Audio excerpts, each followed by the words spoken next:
Well, welcome back to the Real News with Lucretia Hughes and Dave. We're on the line right now.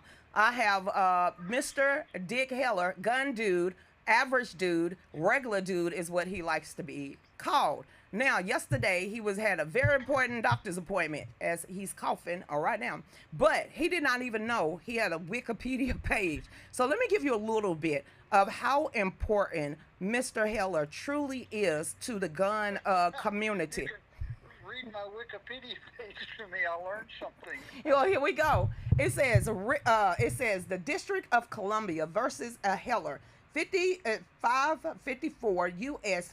570 2008 is a landmark decision of the Supreme Court of the United States. It ruled that the Second Amendment of the United States Constitution protects an individual right to keep and bear arms unconnected with service in a militia for traditional lawful purpose such as self-defense within the home, and also that the District of Columbia a handgun ban and requirement that lawfully owned rifles and shotguns be kept unloaded and disassembled or bound by a trigger lock violated this guarantee. It also states that the right to bear arms is not unlimited and that certain restrictions on guns and gun ownership are permissible. It was the first Supreme Court case to decide whether the Second Amendment protects an individual right to keep and bear arms for the self defense or whether the right was only intended for state militias. And everybody out there right now, if you don't go support and go look up Dick Heller, Mr. Heller's on the phone. He's done more, like this Wikipedia just said, and he's shocked that somebody actually went up there and did this for him. But yes, sir, you fought the law and you won. How you feel about Well, that? yeah.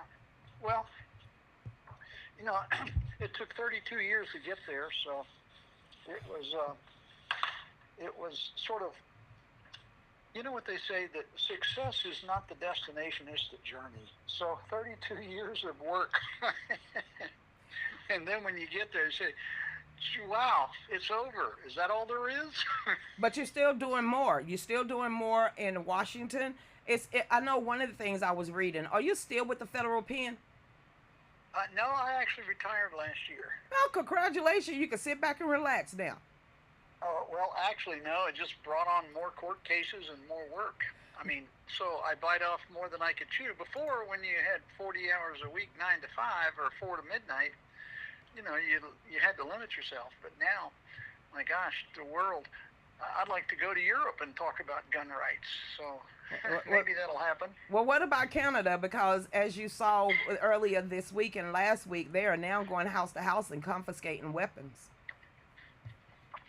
Probably Europe's a little more reasonable than that. Although, I mean, England is just about as bad. And England, believe it or not, our Second Amendment came from their Bill of Rights of Englishmen, line number, element number 7, and now they are about as bad as Canada, and they have the highest crime rate in Europe.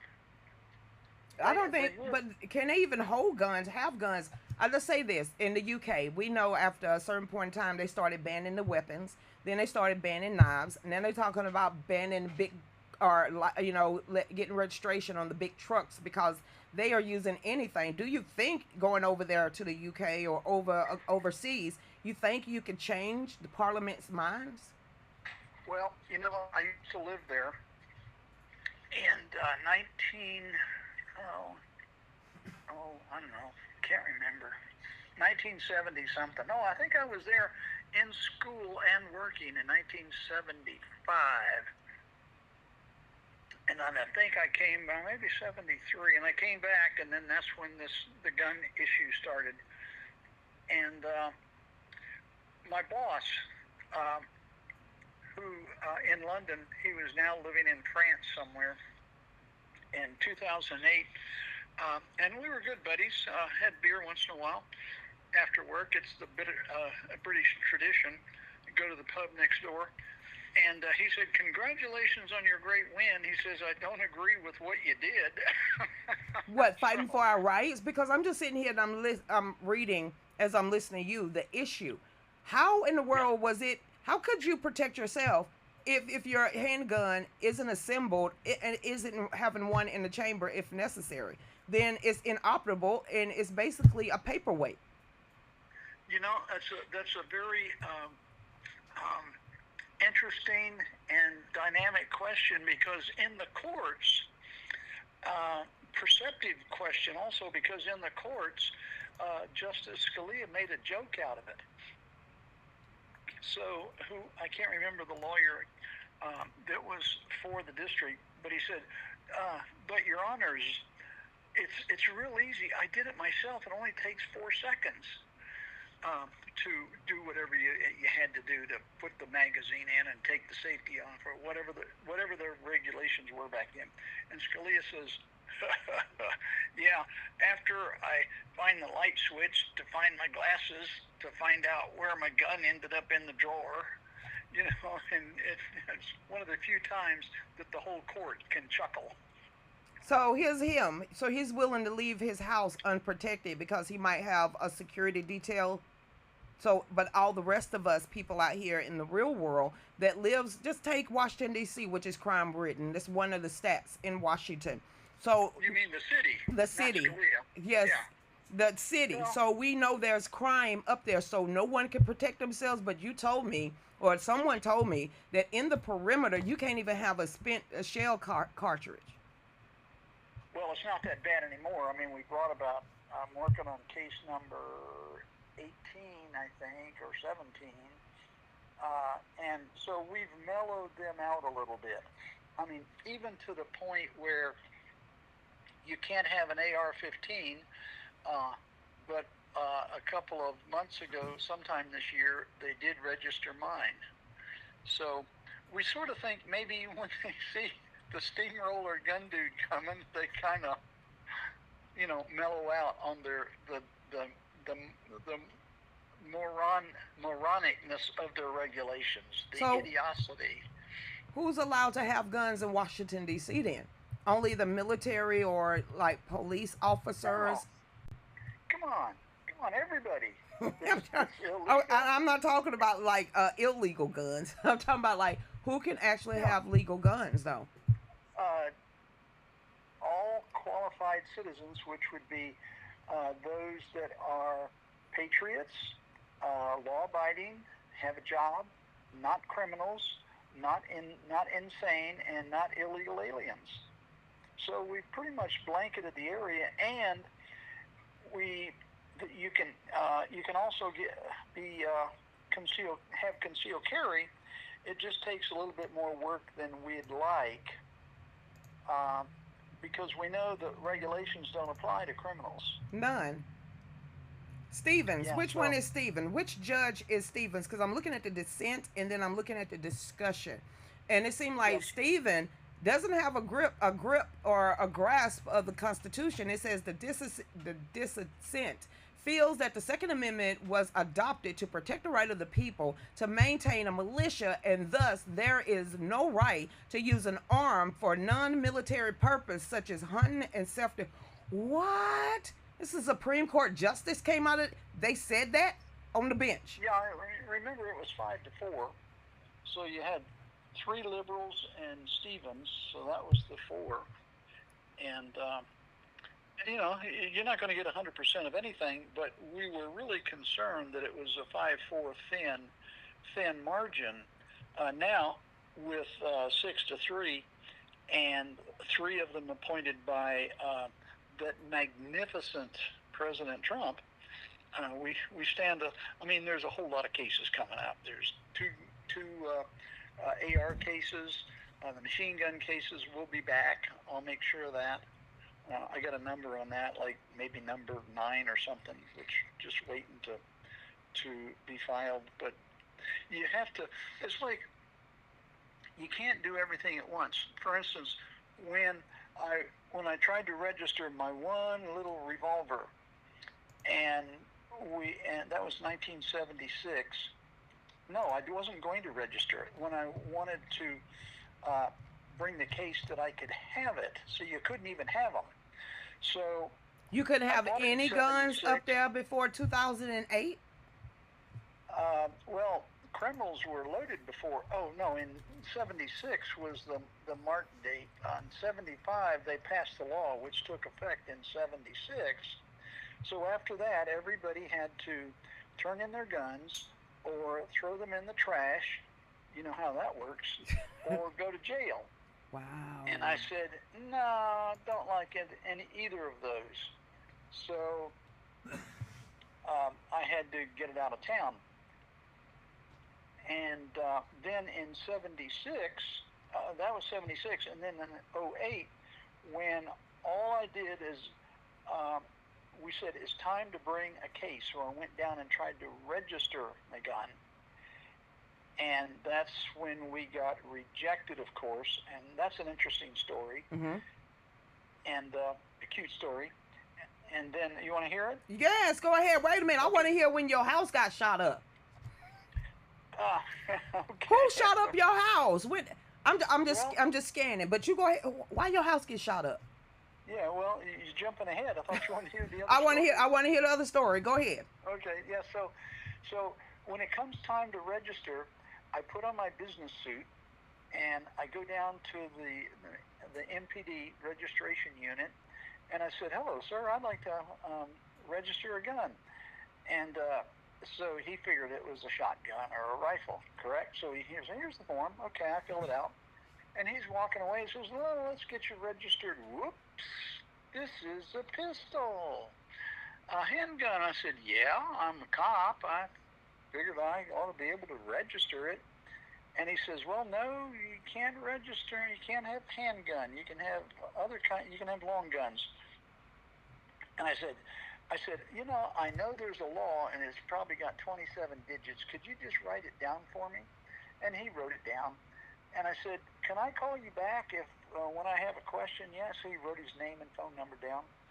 And now you can imagine, I've been rejected, right? Wow. And that's generally what you need to have standing. So I've got my business suit on. I take this piece of paper and this form that he's written his name and phone number on the back in the law, and I fold it into thirds, and I'm headed towards the door, and I'm slipping it into my breast pocket. And I'm thinking to myself, I'm about 6 feet away. So if I can only make it to the door, and I felt like I'd robbed the bank, right? If I can only make it to the door without getting shot in the back, I'll be rich. Okay. So I put my hand on the doorknob, and the guy behind me, come to find out he's a cop. He says, "Good luck with your case," or whatever. And I froze. I'm saying, there's only 2 people on the whole planet of Earth that know what I'm doing. How could he say a thing like that? So I know I turn white. Oh hell, I'm going to jail or something, right? I turn around and he says, "Congratulations, I'm the NRA." And I said, "Oh my gosh, it's wonderful. We have friends in high places as gun owners." So Speaking of the NRA, before we find out why your house was shot up, can you please endorse me for the board of directors of the NRA, for 2025? I was nominated. I will be on the ballot next year in February, but I was Sam wanted me to ask you personally, and I'm asking you personally. Can you sure, please yeah. endorse average dude, Lucretia Hughes Klukin? That'll help a lot, and I will. All you need to do is we need to communicate on what it should look like, so I can write a letter. I have no idea. We're gonna have to call Stan. Okay, I've got other letters, like Teresa Enneker and some other people in Ohio. That's my favorite place, Ohio. So anyway, we go on to the court system drags out for a couple of years, and at the end, there were 6 of us, and 5 of them didn't do what I did. So the judge says, "Well, I see you lost some people here, But Mr. Heller has and here's a key phrase for everybody in your audience when when they feel that they're powerless, they just need to get up off the couch and do something. So what the judge said is Mr. Heller, that would be Gun Dude Heller, Mr. Heller has exhausted all administrative remedies. Therefore, Heller has standing. So then we went into the courts. We went into the federal court in D.C. because the Second Amendment is a federal issue, and we lost. So then we went to appeal to the D.C. Appellate Court, which is called D.C. Circuit, and we won. And then the gun-hating communists that were running the city said, well, we'll just win at the Supreme Court, won't we? And they appealed, and then we had that magnificent Supreme Court that had magnificent Justice Antonin Scalia on it, who produced that magnificent Second Amendment firearms decision. Well, you have an attorney. We call him the Real News Attorney. His name is Juan. He's down there in Texas, so he got a question for you. He said, with the changes in the gun legislation by the courts, do you predict that D.C. will morph into a constitutional carry district? Let me tell you what's going on. Okay, first of all, anybody that knows Thomas Massey would know that that he is he's the leader of the House Second Amendment Caucus. And they made me a member. I call it adjunct. The outsider adjunct. And I've been pushing him for every year, a couple times. I say, so what are we going to do about reciprocity? And he says, well, we have to get a better. This was started during Obama, and then of course we know what happened there. And then Sleepy Joe comes along, and we don't even bother. But after earlier this year, we were talking. I said, all we have to do is see who wins this next election. And now that we've won, so actually, Thomas Massey got reciprocity voted on in 2017 and or 2018, I think, and it was approved by the House, but you could not get it through the Senate. What about this time around with some holdovers in the Senate that really could stop this from happening? I know Massey is from Kentucky, but so is Mitch McConnell. But Mitch McConnell, Thune, and Crony, they have a lot of power. Do you think? Yeah, that's an interesting question. I don't know where Mitch stands, but he gave us fabulous Supreme Court justices, so he can't be anti-gun. Cross your fingers, sir. Yeah. Now, here's a big thing that I'm looking also. I'm sorry. You in the Navy? Did I answer Juan's question? Yes. With the D.C., we have to wait until President Trump get up in there, I think, and pray that a whole bunch of stuff will change. I'm praying. Yeah, we've been on it ever since the Scalia decision. We've been on a steamroller ride, and people, were worried. And I mean, McDonald was filed 10 minutes after Scalia, and then it was decided 2 years later. And then, so what we won in the Scalia decision was nationwide. And then, I mean, we had, like in a year's time, we had like 75, one of the I think the NRA chief, somebody, no, maybe it was one of the guys from Second Amendment Foundation, said that there had been 75, about a year later, about a year later, he said that there'd been 75 cases filed throughout all the various courts. And I'm saying, I mean, my mouth fell up, and it's just an ordinary guy, Can they regular speed dude. those cases up though? If there's 75 cases in in all these different circuit courts, can they push them faster, or do they slow down? No, just like, for instance, Brian Wren's concealed carry case. That one sat on a judge's desk for 5 years in D.C. So finally we had to issue, I told George, I said, you've got to issue a writ of mandamus. In other words, we demand you do your job, Judge. So I think he retired, and then we got a new judge on the circuit court that Bush, somebody appointed from New York, and came down to push the concealed carry for D.C. case through. And so, I mean, that's just one of our cases somewhere in the courts set for a couple of years. That's just the normal process. If they don't like you, they just sit on it. And then you have to issue a writ to say, hey, do your job.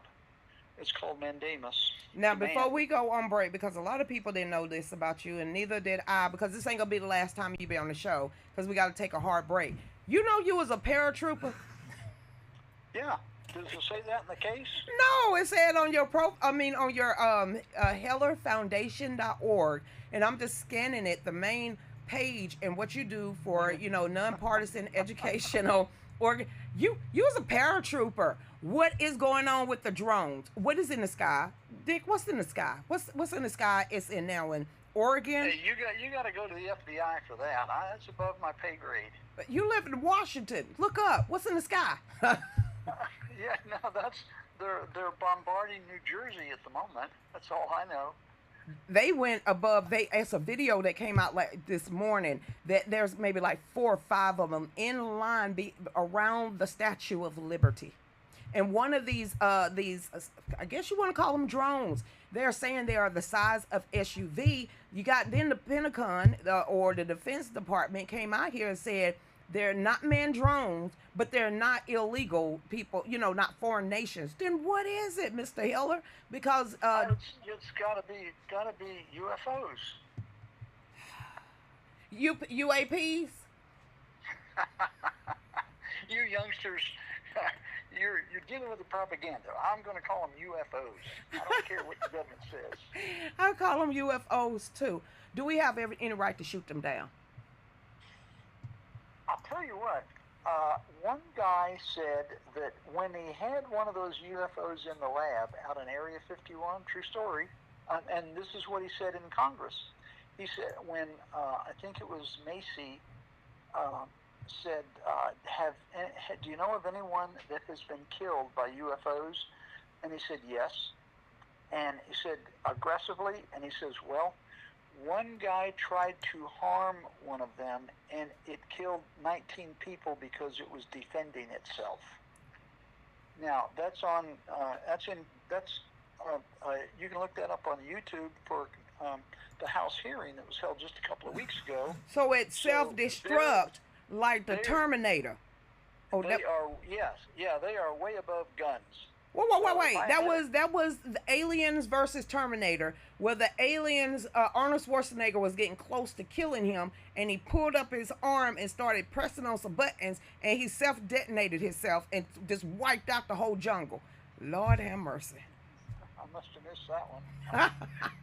as much as I love that renegade Republican. So you have some more questions there by your audience? Or anybody else? We're going to take a hard break and then we'll be right back. Everybody, y'all stay tuned. We will be right back. Go ahead, Dave. How long do I have? How long you want to be on here? There's only one reason for this season. So from our family to yours, Merry Christmas.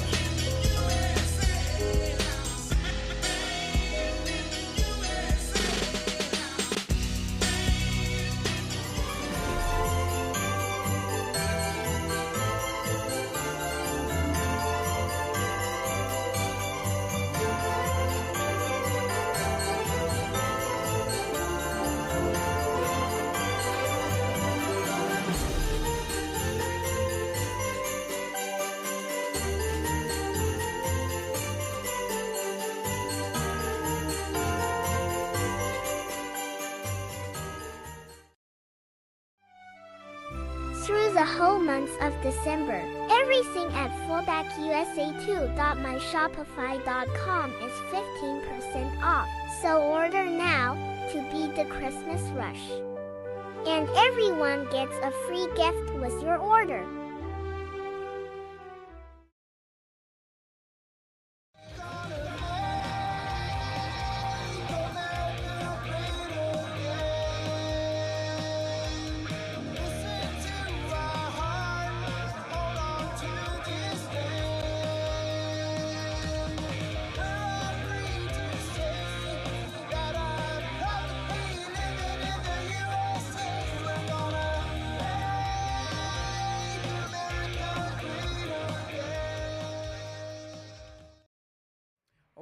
Welcome back to the Real News with Lucretia Hughes, Dave, and Dick Heller, that is. Y'all been over there talking about Area 51. Well, make sure you do this before anybody else say anything, because we're warning people right now that it is Mork and Mindy. Y'all get on over there to fallbackusa2.myshopify.com. Get a shirt that says, "We the people told you so." Now, last night, and Mr. Heller's on the phone, but last night we were saying that it was over. They were saying New York, Washington, Virginia, Oregon, Texas, North Carolina. Well, I found the article. Hopefully one of y'all will find the article from the DOJ or the DOD when it was coming out here talking about it. I'm trying to wait for my thing to pull up with Dave, because I actually had the article with the brunette lady, spokesperson for the DOJ, to come out here and tell us that, you know, they don't feel like it's manned drones, which means there's not humans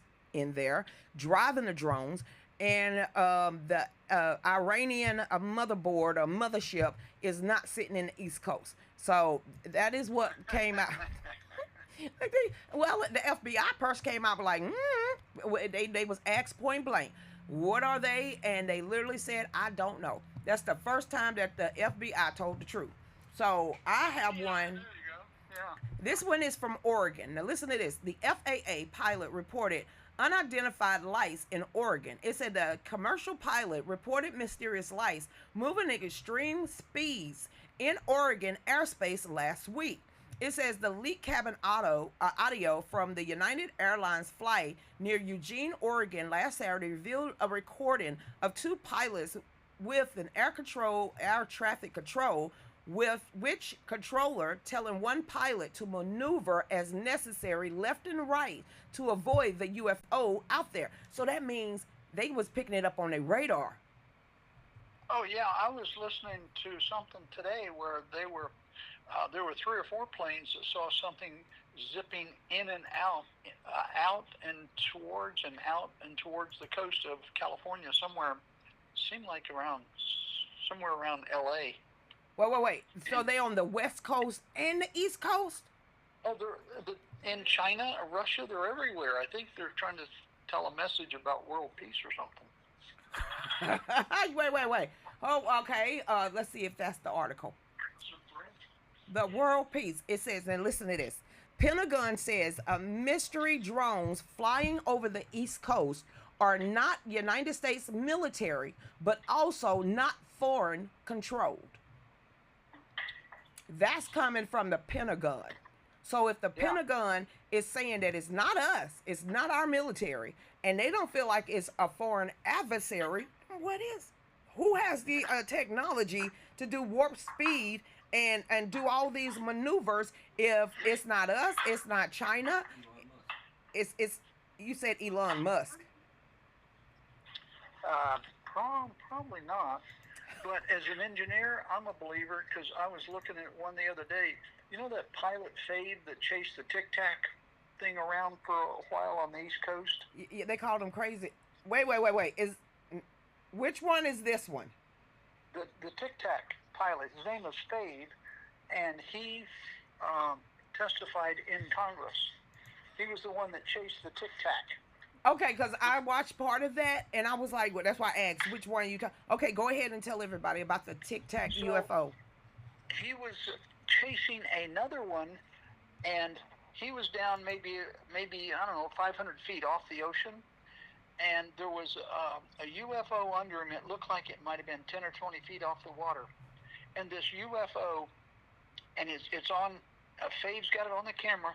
It goes. It's traveling pretty fast, maybe a couple hundred miles an hour, and makes a right turn. And its shadow does the exact same thing. That's what made you know it was real. Number one, it was a certified pilot who had testified in Congress. Number two, he had it on film. And number three, you saw it. Who do you think? Do we have that type of technology to go that? Oh, of course not.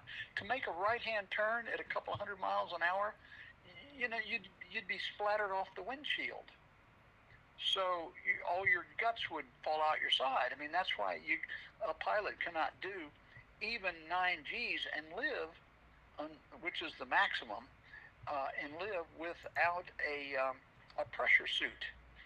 Wow. And fighter jets are stressed at about 15 Gs, so that if a pilot makes a mistake, he might live, but the plane will live.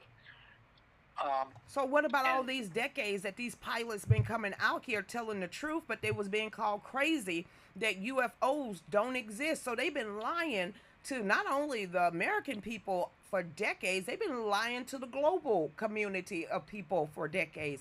And do you think the government have had all of this information for some years now or decades now? Well, one of the technical people on one YouTube that I listened to said, yes, Area 51 was real, and the Mylar balloon was a smokescreen. You talking about the balloon that flew over America airspace, what, two years ago for like a week? No, Area 51 was about 1947. Dave, my husband told me about. So all those people that said it was real, and then the federal government and all this researchers said it's been a lie since the 40s, it was actually true. The evidence we're seeing would say exactly that, and all the pilots, I mean, we have so many videos and testimony by pilots that they're going back now. Once it got exposed in Congress, the Congress staff are going back to some of the old reports and talking to those pilots again, and they say, hey, I'm sorry that now we have to believe you. So, okay, one of the things I remember about, the UFO crash documentaries, they made all those farmers, all those desert people that was out there that went to that, they made them all seem like they was liars and that none of this stuff was true for over 60 years and got away with it. Well, did you think they was taking their technology and that's how we became so advanced so fast? It's amazing. It's the best kept secret in history, what they've done. But keep in mind, the pilots, you have dozens and dozens of Navy pilots say, sure, I saw such and such. He says after a couple of people got reprimanded, you see, the secret government people are doing things that they don't want even Congress to know. And so after they got a couple of admonishments saying, if you want to keep flying, you better pretend you didn't see anything. And so all the pilots started just not reporting all their events. And then apparently there's been a couple of near collisions, and it just sort of had to start coming out.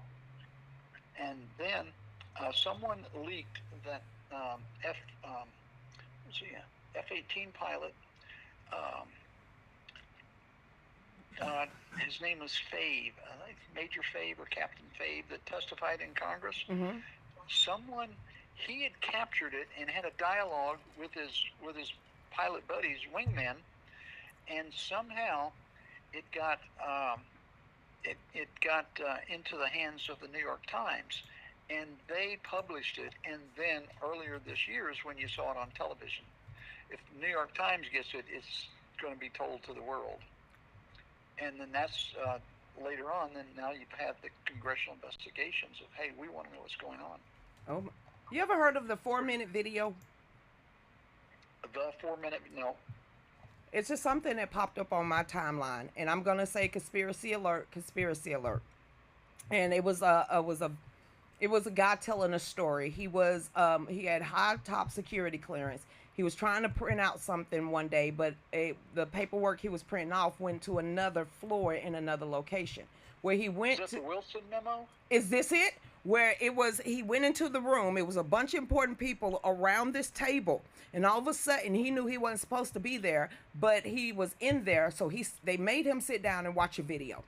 He said on this video, he said it was a bunch of world leaders, but it was some beings that was standing or sitting up there on a stage, and they said that the leaders of this world a long time ago made a bet or a pact with intergalactic beings, and that every so often they come back to America with the blessing of the governments to take as many human beings as food as possible, and they're calling it one of the most kept secret tapes out there. And I'm sitting here like, is this a conspiracy or not?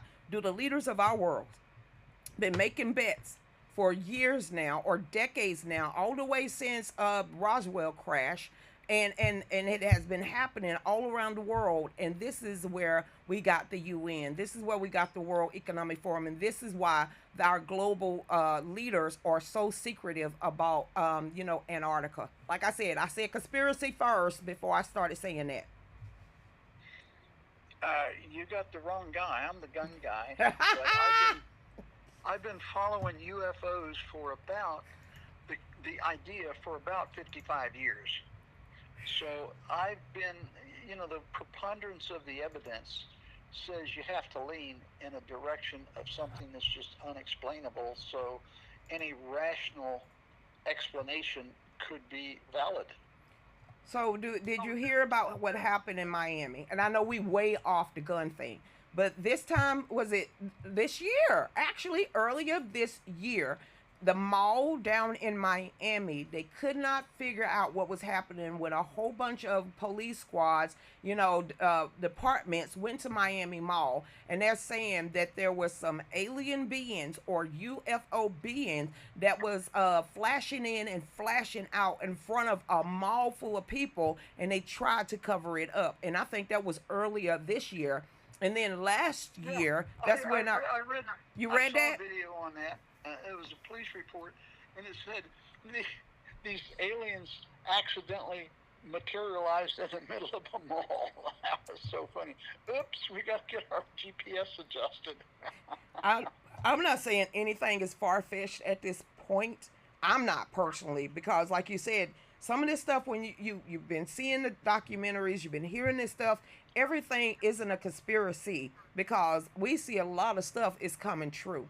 When those lights outside of Hawaii, and that may be like 2 years ago, and there was a lot of Hawaiians that was out there. There was these blue, I guess you want to call them drones again, but there was blue lights that was just zip-zapping straight over the Pacific Ocean, and they was just so fast, and they would dive down into the ocean, dive back up, do all these different maneuvers, and then the people started uploading them up on the internet, and that's when the government came out and just pretty much called everybody a liar again. But it was so many different videos with different views. Thousands. I'll bet you there are thousands. I can't even watch all the UFOs. I've been, for a couple of weeks here, after that congressional committee hearing, I was getting about 3 hours sleep a night, because the rest of it was spent watching these videos from all over the place. I mean, you can't believe how many experts there are that are coming, whistleblowers that are coming out of that field of secrecy and going even in closed doors with Congress. So something's real. Jen has a question. Ask him if he's ever heard of it's like Pleiadians, or like Floridians, but it's like Pleiadians and the Galactic Federation. What is the I've heard it like on Star Wars, something like that. But have you ever heard of the Galactic Federation? Yeah, I think Captain James T. Kirk is the president. You know what? Well, I guess that would probably be a no. I just no telling at this point, and I don't think the government is going to come out here and be honest with us until there's one really walking into the halls of Congress or out there in somebody's public view on maybe Times Square. Maybe if everybody pull out their phones at one time, maybe people will start believing now. I don't know, but the Pleiadians, it is Nordic aliens, is what it's called. Nordic aliens in the name given to alleged humanoid extraterrestrials purported to come from Pleiades. Pleiades. I don't know. I guess is that a galaxy or something? And it's Scandinavians who resemble the Nordic Scandinavians. I don't know what they are, 6 to 7 foot tall. I thought they would be grays. They are blonde hair and blue eyes and fair skin. Well, if you really want to know, if you really want some evidence, have you ever heard of the name, the author, and he's a techie. I guess he's an engineer or research scientist or something. I think he's passed away recently, but his name is Eric von Daniken. Never heard of him. What did he do? Eric von Daniken. His first book was called Chariots of the Gods. And with that, he has traveled the world as a research scientist and looked at all the things that humans couldn't possibly have done that they have done, or art that they couldn't possibly have created without some real physical event. I'll give you an example. There's a painting in Italy, and it's one of the names that you'd know, like Michelangelo or somebody, and it shows two orbs. They look like they're a little bit bigger than the size that would fit men in them comfortably, like a cockpit with no airplane. And this picture, they're a few feet apart, and there's two orbs, no wings, they're just floating in the air, and they're shooting lightning bolts at each other. Wow. Now, back in the 1400s, that was not something anyone could even imagine. I mean, they were still counting sheep and herding, trying to chain sheepdogs. They had no idea of some concept like that in the sky, a war in the sky, What about the hieroglyphics? Even over there in Egypt and all of these, where the tombs are at and the pyramids are at, and some of the hieroglyphics and writing on the walls, if that's supposed to be over 2,000 to 3,000 years ago, how are they painting stuff that we would consider what we're talking about today? Yeah, add that to the list. But if you want a good read about what's really going on, see, the galaxy has been here for billions of years, so we could have had 1,000 civilizations on this planet, in the last couple of billion years. And that's why they're finding stuff now, leftover civilizations. You read Eric von Daniken's Chariots of the Gods, and then he wrote another one called Return to the Stars.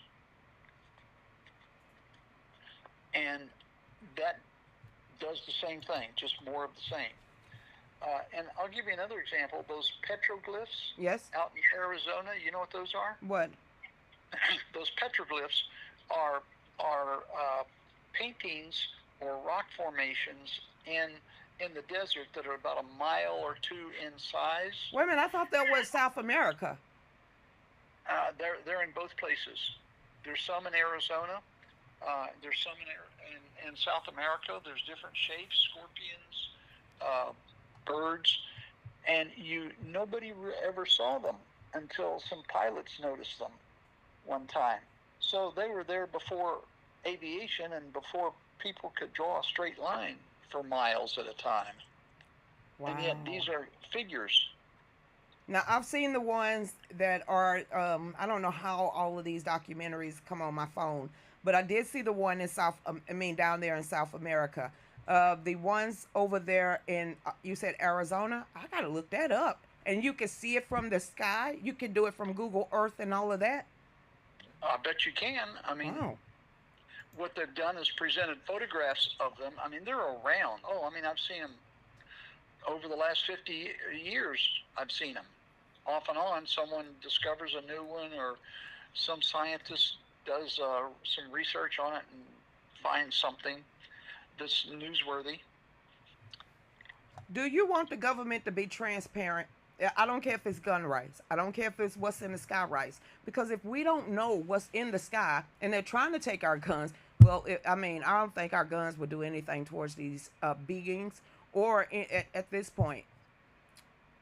Well, if it's not transparent, it is not a government by we the people.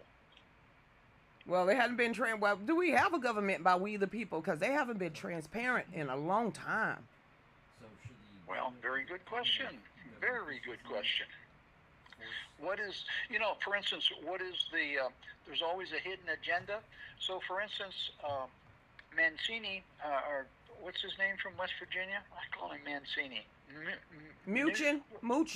Yeah, yeah, that guy from West Virginia. He and somebody else in Congress want to have a constitutional amendment. What do they call that? It's called a meeting of the states Convention of States. Convention of States that creates changes to the Constitution. And I can tell you, we've been fighting that for 50 years, because when the communists have a vote, the first thing they want to do is they want to be able to censor anybody saying anything against the tyrannical government, number one. And number two, they want to make sure no citizens have guns. That's the first thing that'll be on their agenda if they can get a convention of the states. Well, I know if at They're first, not fooling anybody. Well, Georgia was the very first state to sign on to the Convention of States. Right now, because I'm a member of it, of the Convention of States, but I have been since they actually came around. I think there's like 38 states, and I think it need to stop. Why do I think it need to stop? Because one state that has just jumped out there this time around that really is pushing for the Newsom. California, Newsom is ready to hold a convention of states so they can make an amendment to the Constitution against the First and Second Amendment.